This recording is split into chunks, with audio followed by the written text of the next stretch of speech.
E abra a sua Bíblia comigo na primeira epístola de Paulo aos Tessalonicenses, capítulo de número 3. Primeira epístola de Paulo aos Tessalonicenses, capítulo de número 3.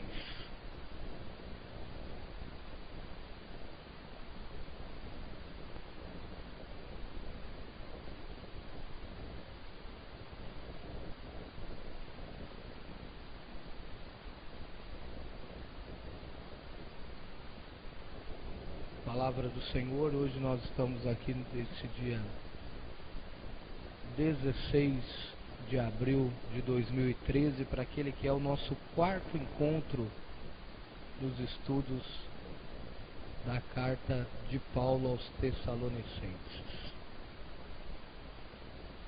Diz assim palavra do Senhor, os irmãos me acompanhem visualmente.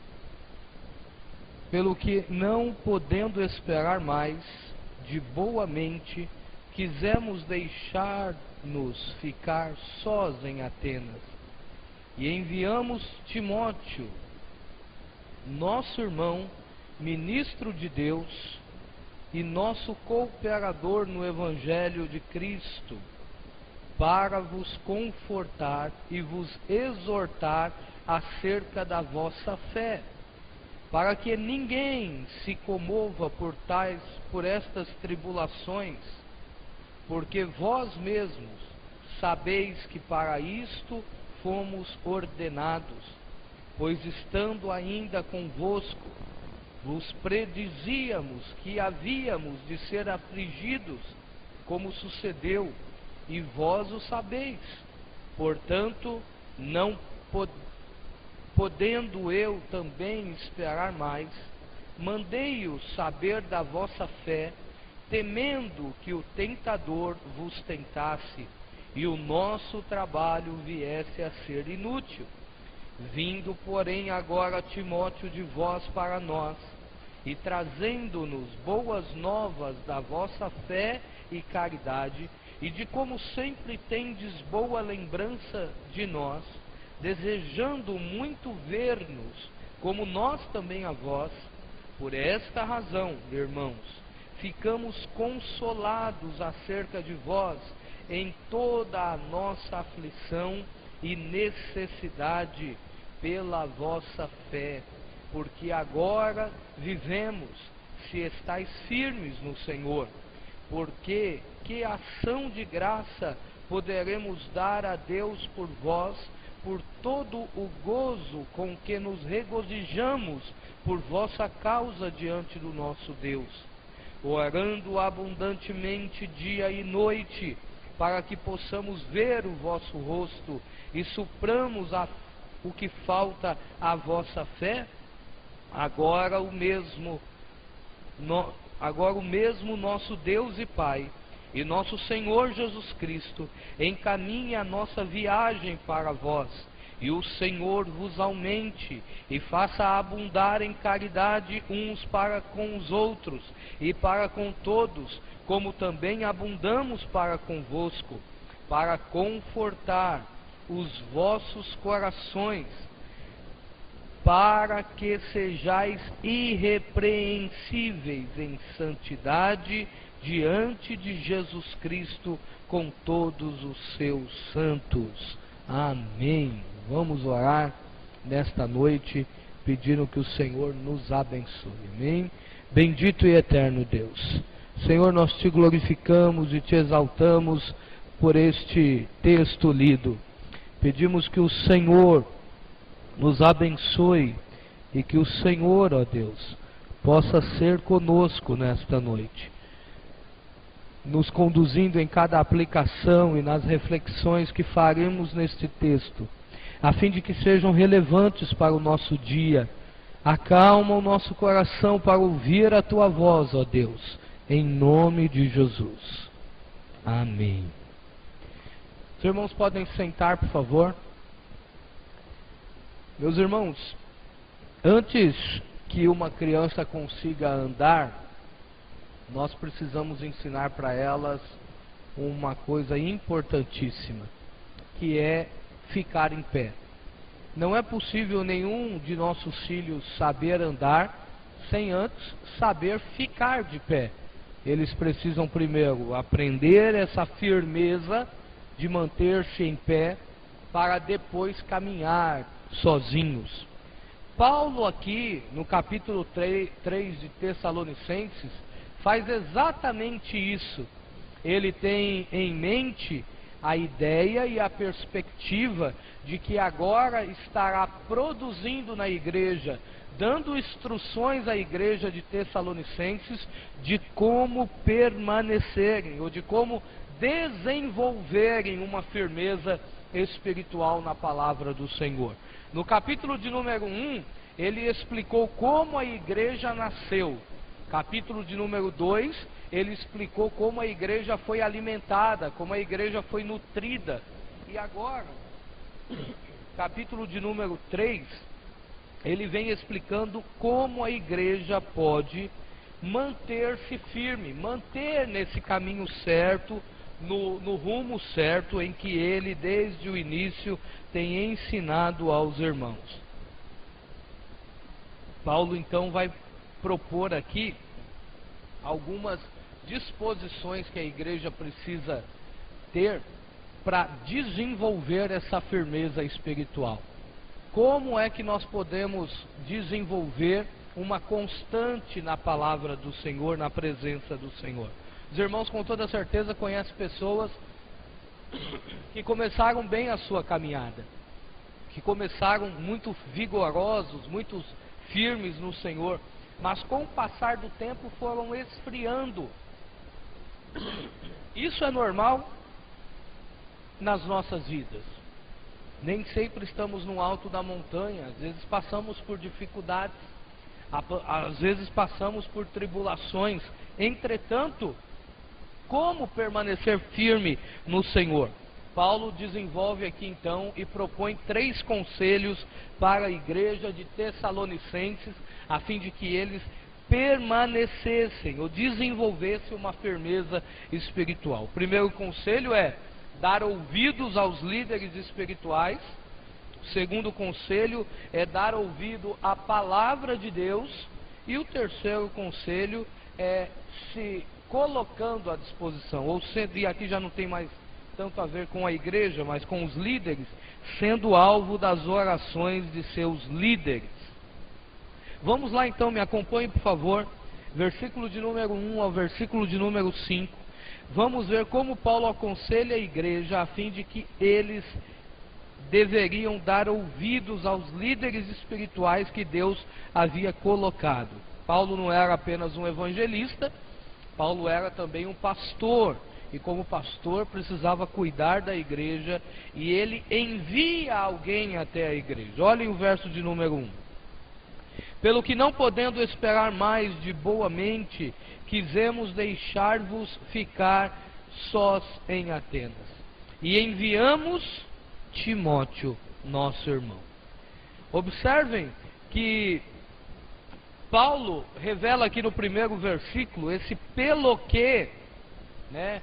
Ou então, por isso, dependendo da tradução que você tenha, Paulo está colocando bem nítido, logo na primeira frase, de que ele se preocupava com os irmãos. Ele diz: olha, nós não podíamos mais esperar, nós precisávamos saber da notícia de vocês, e nós ficamos sozinhos aqui em Atenas e enviamos Timóteo. Por que é que Paulo envia Timóteo?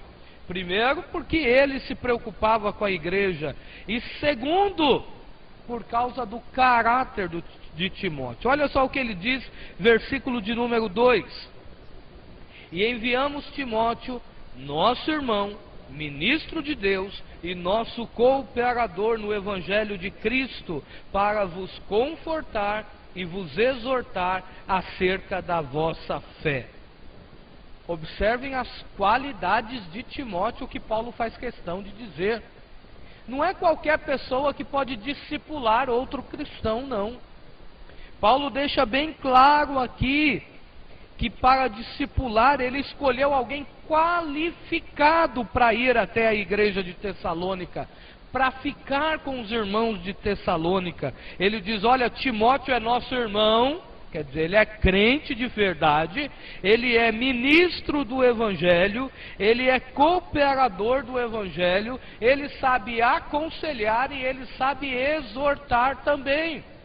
Eis aqui então uma boa aplicação para nós. Nós precisamos tomar muito cuidado com como estamos discipulando as pessoas, porque todos nós somos discípulos, mas também estamos discipulando alguém. De uma certa forma, a nossa conduta influencia de forma positiva ou negativa os irmãos. E às vezes, a maturidade de um irmão não está relacionada ao tempo em que ele está na igreja. Paulo não está falando aqui quanto tempo Timóteo tem, mas Timóteo tinha muito menos tempo do que os outros irmãos que estavam com Paulo. Mas Paulo faz questão de enviar Timóteo a Tessalônica. Sendo assim, essa arte de discipular, esse dom de discipular, essa tarefa, essa responsabilidade de influenciar pessoas, não é entregue por Deus apenas àqueles que estão há muito tempo na igreja, mas a todo cristão. Sendo assim, nós devemos ter duas preocupações muito importantes. O que é que eu estou produzindo na vida das pessoas, como eu estou influenciando as pessoas, mas também devo me preocupar quem está me influenciando.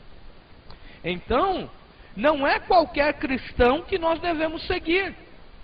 Não é qualquer atitude de cristãos que devemos seguir, independente se tem 1, 2, 3 anos na igreja ou 10, 20, 30. Independente disso, nós devemos procurar pessoas que sejam qualificadas para nos influenciar. Olha o que Paulo está dizendo, repito o verso de número 2. Ele diz: olha, Timóteo é nosso irmão, ministro de Deus, nosso cooperador no Evangelho de Cristo, e ele vai confortar e exortar acerca da vossa fé. Timóteo é alguém qualificado. Então, meu irmão, minha irmã, escute isso nessa noite.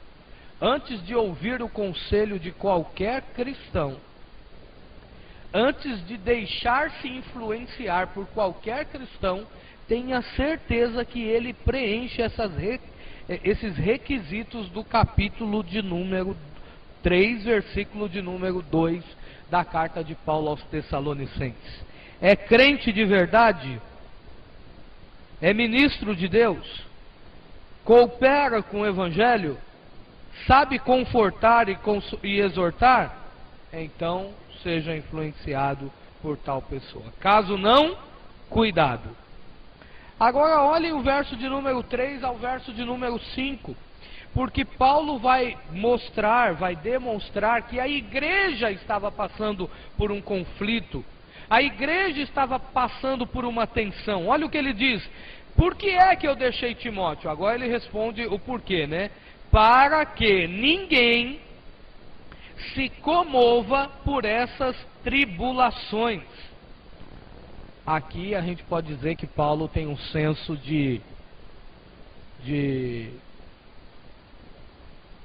tem um senso de brincadeira muito interessante. Dá até para dizer que Paulo tem um senso de humor estranho com os irmãos. Porque nós estamos pensando na igreja primitiva, primeiro século, que está sendo perseguida pelo Império Romano. A igreja está sofrendo perseguições não só dos judeus, mas também do Império Romano.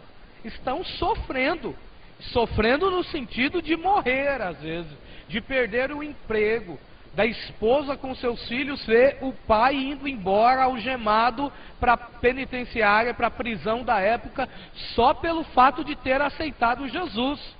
E olha o que Paulo diz: eu deixei alguém aí com vocês, mandei Timóteo porque ele é crente, porque ele é ministro de Deus, porque ele coopera no Evangelho de Cristo, porque ele sabe consolar, sabe exortar. E sabe para que eu deixei ele aí? Deixei para que nenhum de vocês se comova com essas perseguições que estão sofrendo.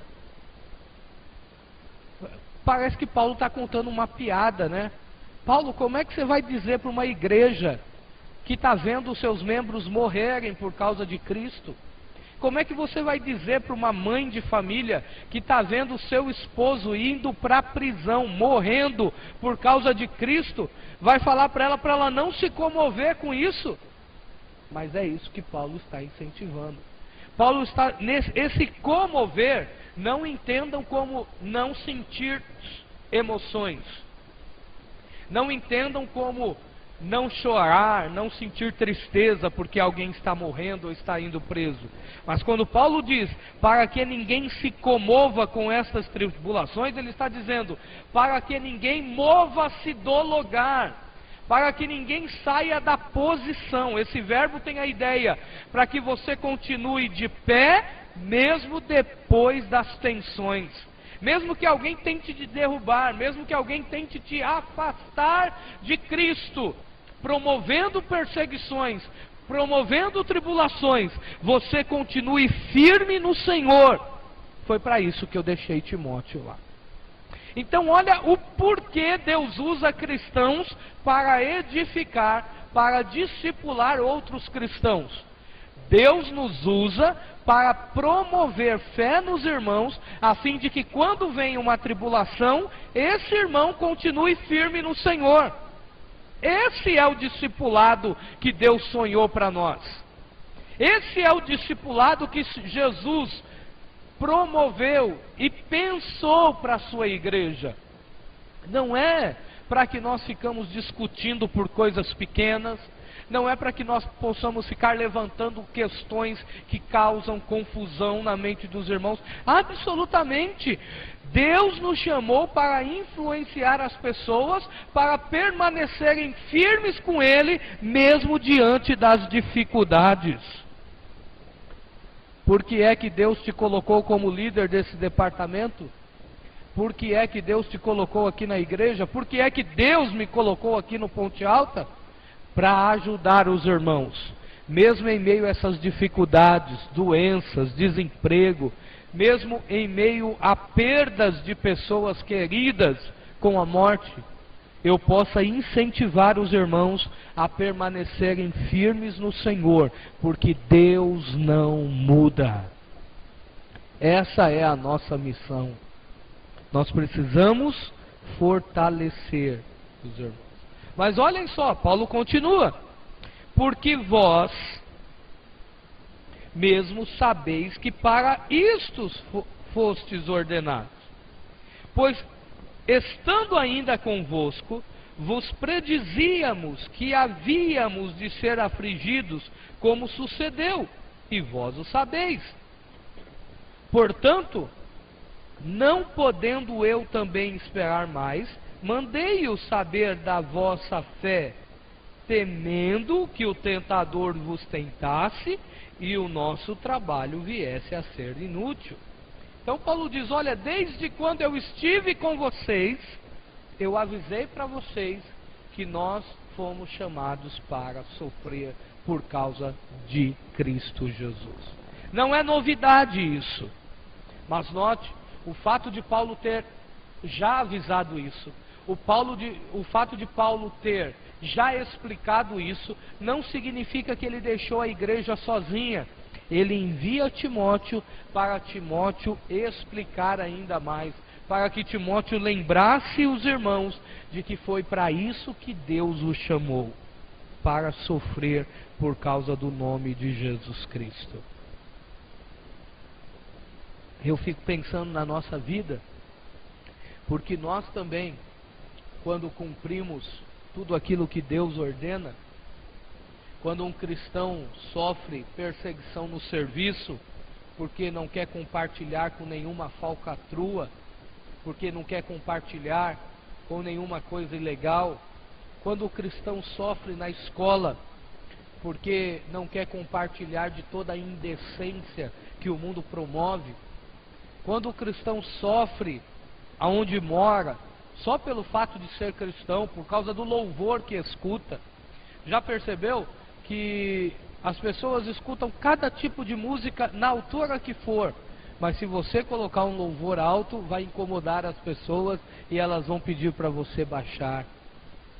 Mas quando sofremos tudo isso, devemos saber que foi para isso que fomos chamados, para honrar o nome do Senhor, mesmo em todas essas perseguições. E essas tensões que sofremos, nós precisamos de ajuda. Quando uma doença vem na família, nós precisamos de um conforto, de um ombro amigo, capaz de dizer: permaneçam firmes, porque o Senhor pode dar vitória. Nós precisamos ajudar uns aos outros. Isso é desenvolver a firmeza espiritual. Agora olhem o verso de número 6 ao verso de número 8, porque agora Paulo vai propor o segundo conselho. É preciso dar ouvidos à palavra de Deus.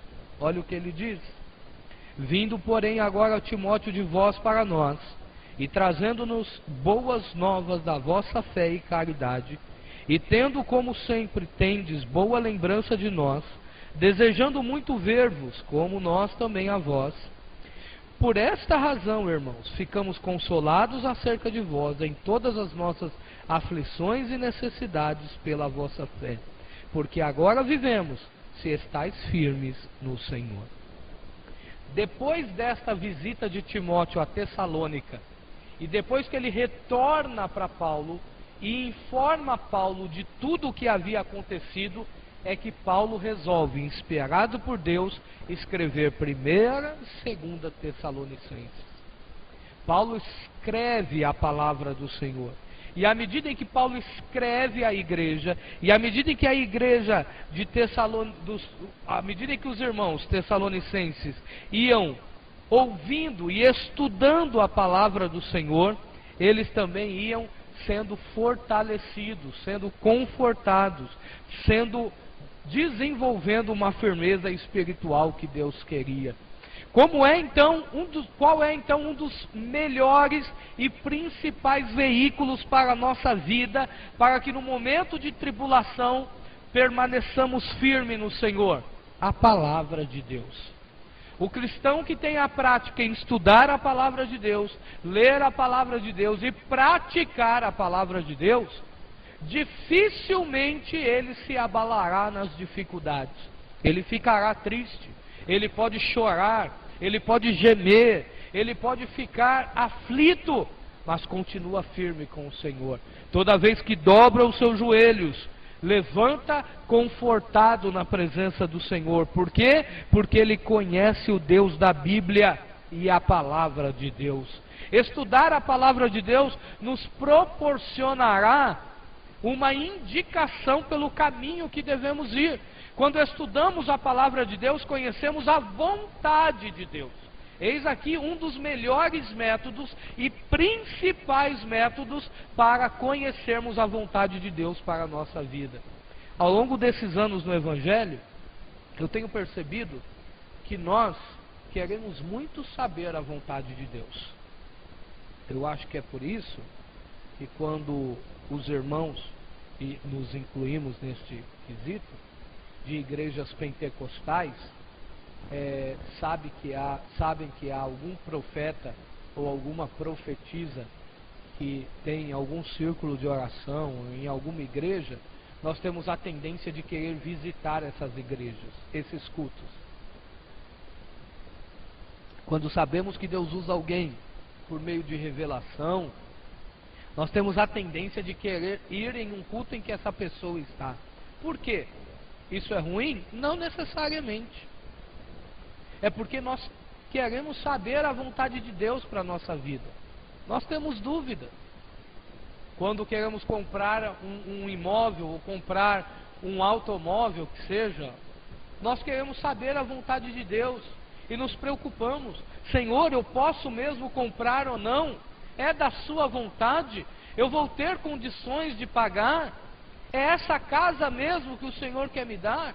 Nós temos essa tendência de querer saber qual é a vontade de Deus para a nossa vida. Um jovem, quando quer casar, ele quer saber se aquela moça é mesmo ou não a que Deus escolheu para ele, se aquele rapaz é mesmo ou não o que Deus escolheu para ela. Nós temos por natureza esse instinto de querer saber se lá na frente o que estamos fazendo aqui vai dar certo.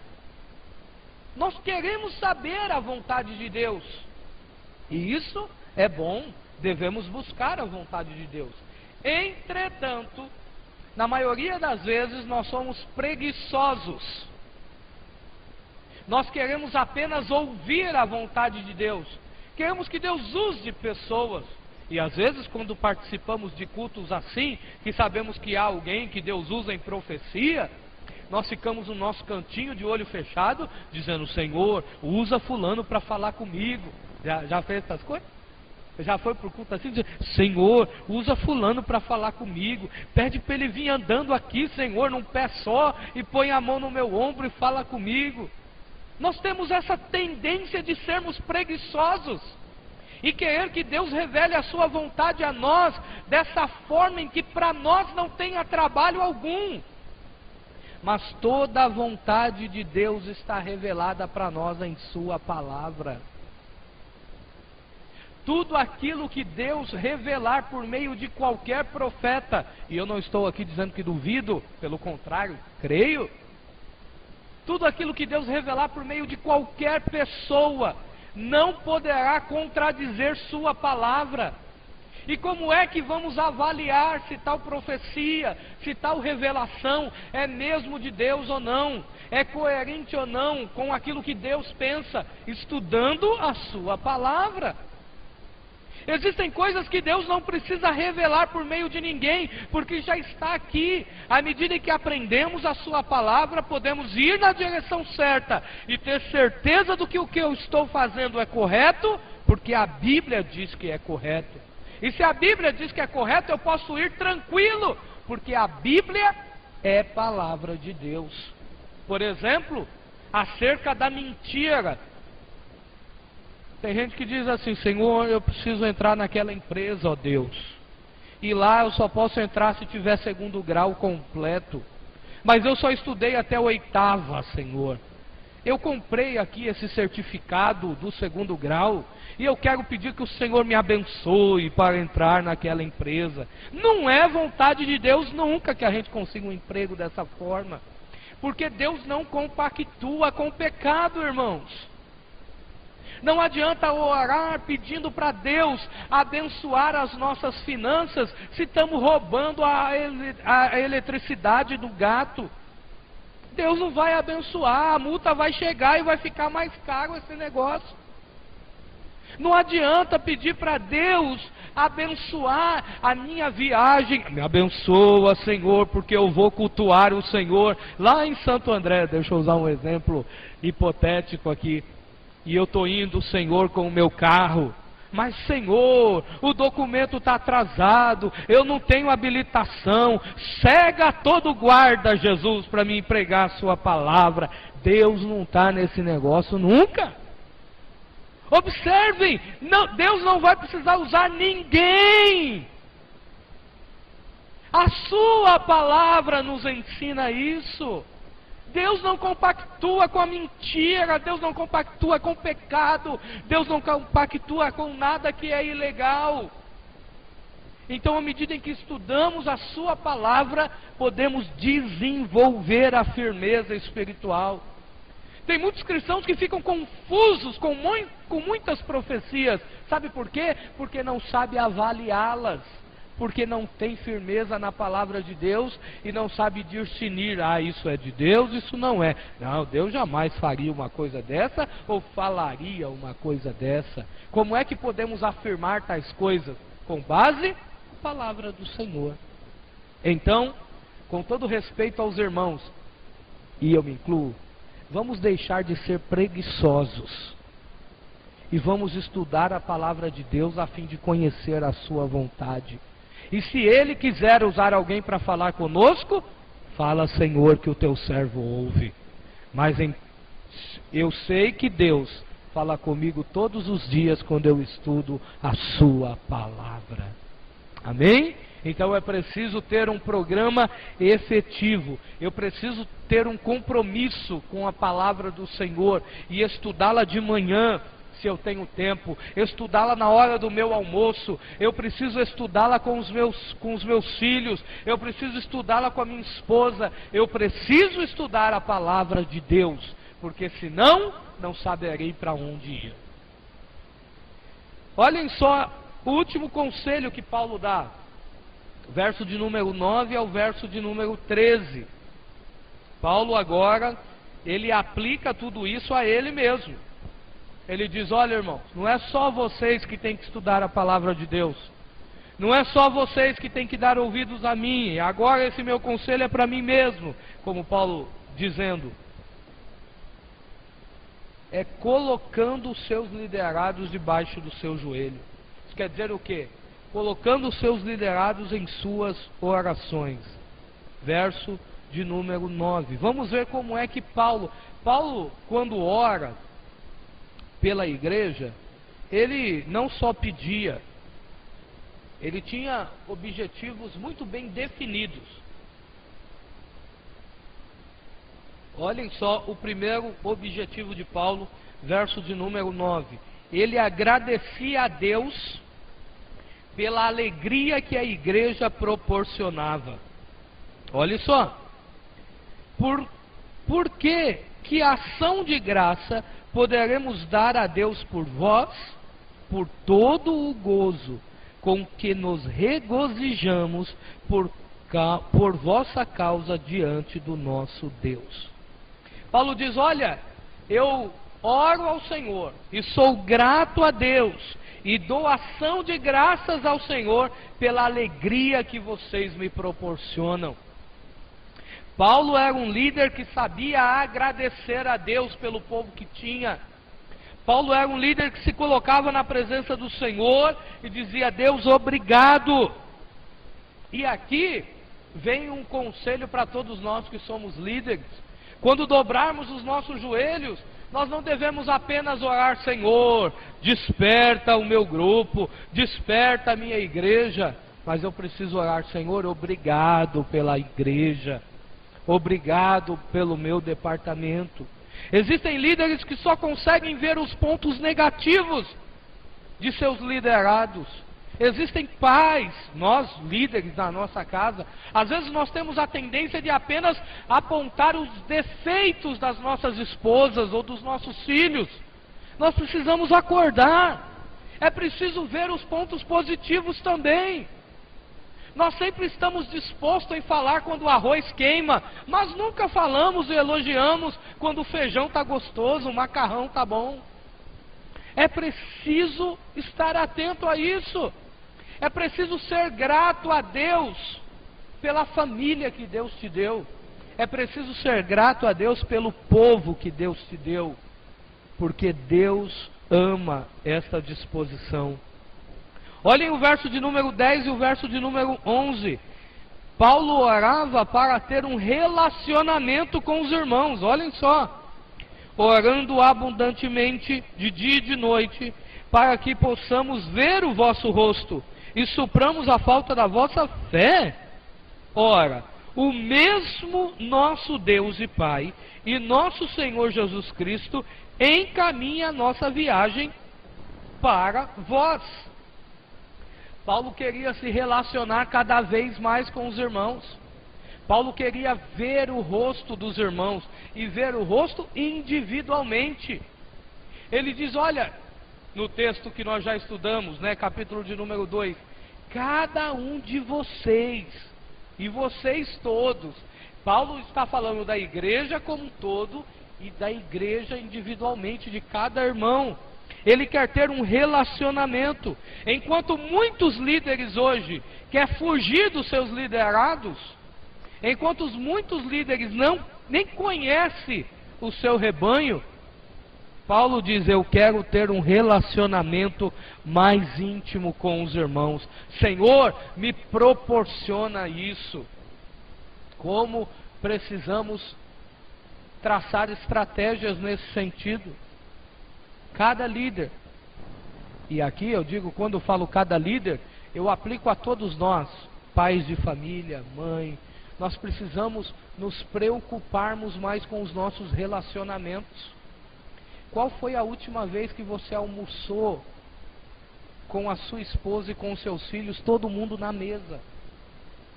Ali, orar antes e todo mundo comer junto. Qual foi a última vez que você pegou a sua família e levou no barzinho da esquina para tomar um sorvete? Qual foi a última vez que você pegou a sua família e levou num parque para andar de bicicleta com seu filho, para brincar de bola com ele?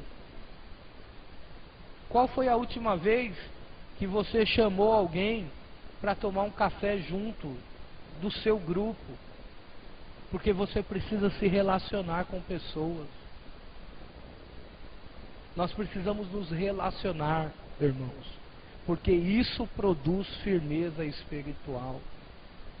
Nos relacionar. Às vezes aqui na igreja é tudo muito formal.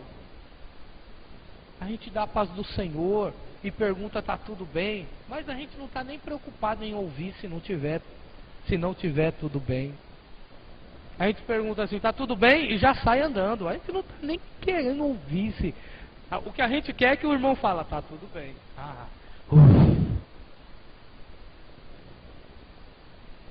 Nós precisamos gastar tempo com as pessoas. Nós precisamos nos relacionar. Tanto para compartilhar necessidades, quanto também ter motivos para orar pela pessoa. Às vezes nós oramos de forma muito informal, os irmãos já viu? A gente dobra o joelho ou vai orar com os nossos filhos em casa. Às vezes eu me pego fazendo isso e falo para mim mesmo e digo, Senhor, me ajuda. Porque às vezes a gente ora assim, Senhor, abençoa o irmão Francisco. Só isso. A gente podia ser muito mais pessoal, né? Nós poderíamos orar de uma forma muito mais específica e dizer, Senhor, abençoe a saúde do teu servo. Cuida dele, Senhor. Ajude na dificuldade que ele está passando. Abençoa a sua família, sua esposa. Nós poderíamos ser muito mais específicos. Mas às vezes nós somos muito formais uns com os outros. Nós precisamos ter relacionamento. Olha o que Paulo diz no verso de número 12. Paulo orava para que a igreja crescesse em amor. E aqui, essa oração, verso 12 e verso 13, não é só um pedido, mas é também como ele poderia medir. É um termômetro de como saber como vai a nossa firmeza espiritual. Verso 12. E o Senhor vos aumente e faça, vos aumente em outra versão está, e o Senhor vos faça crescer e faça abundar em caridade, em amor, uns para com os outros e para com todos, como também abundamos para convosco. Olha só o pedido que Paulo fazia a Deus pela igreja. Senhor, faça os irmãos crescerem em amor, que eles possam desenvolver o amor uns com os outros. Eis aqui não só um pedido, mas um termômetro. Como é que podemos saber se a nossa firmeza espiritual é real, é autêntica? Um dos termômetros um dos parâmetros é o nosso amor que demonstramos uns para com os outros. Lembram de 1 Coríntios 13? Senhor, ainda que eu falasse a língua dos anjos e a língua dos homens, mas se não tivesse amor, de nada seria. Ainda que eu entregasse o meu corpo e desse todos os meus bens em resgate de muitos, se eu não tivesse amor, de nada adiantaria. O amor é uma evidência de que a nossa espiritualidade é real. Não adianta falarmos em línguas estranhas. Não adianta sermos crentes fervorosos, que damos glória a Deus a todo instante e que fazemos muito barulho nos nossos cultos. Não adianta produzirmos muito barulho e não amar uns aos outros e vivermos em guerra. Não adianta. A igreja de Corinto era assim, os irmãos se lembram? A igreja de Corinto era a igreja que tinha 9 dons do Espírito Santo. E os irmãos eram uma bênção. O culto na igreja de Corinto era um culto que todo crente pentecostal gostaria de participar. Qualquer crente da turma do Plá, qualquer crente do Reteté, qualquer crente pentecostal gostaria de participar de um culto na igreja de Corinto. Era um Pentecoste só. Entretanto, Paulo informa que os irmãos não esperavam o outro nem na hora da ceia. Que os irmãos não estavam nem aí um para o outro no momento da ceia, o momento que demonstrava a comunhão no corpo. Então a nossa espiritualidade é também demonstrada por meio do amor. A nossa firmeza espiritual só será real se o amor de Cristo estiver em nossos corações, sendo demonstrado.